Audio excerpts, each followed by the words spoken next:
इंग्रजी नववर्ष सुरू झाल्यावर पहिला सण येतो तो मकर संक्रांती आणि त्यानंतर येणारा सण म्हणजे रथसप्तमी।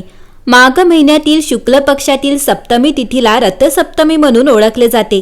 धार्मिक मान्यतेनुसार सृष्टीच्या आरंभी सूर्याची किरणे याच दिवशी पृथ्वीवर पडली, त्यामुळे या दिवसाला सूर्याचा प्रगट दिन किंवा सूर्य जयंती असेही म्हणतात। मत्स्य पुराण, पद्मपुराण आणि भविष्य पुराणात रथसप्तमी व्रताचे मोठे महत्त्व सांगितले आहे। या दिवशी मनापासून सूर्याची पूजा केल्यास पापांचा नाश होतो आणि पुण्य प्राप्त होते अशी श्रद्धा आहे।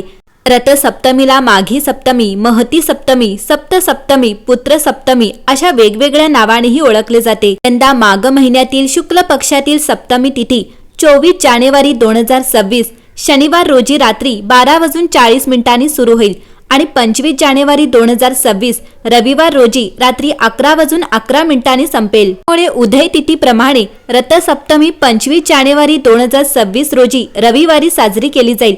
विशेष म्हणजे याच दिवशी रविवार असल्याने आणि सूर्य जयंतीही असल्याने या वर्षीची रथसप्तमी अधिक फलदायी मानली आहे। मंडळी, रथसप्तमीच्या दिवशी महिला अंगणात सूर्याच्या रथाची रांगोळी काढतात। अनेक ठिकाणी मातीच्या चुलीवर किंवा अंगणात दूध तापवले जाते।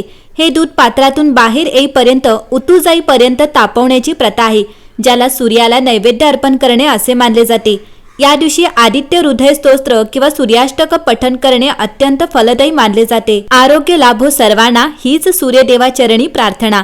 तेजोमय सूर्यदेवाच्या कृपेने तुमच्या आयुष्यातील सर्व अंधार दूर हो। रथसप्तमीच्या मंगलमय शुभेच्छा।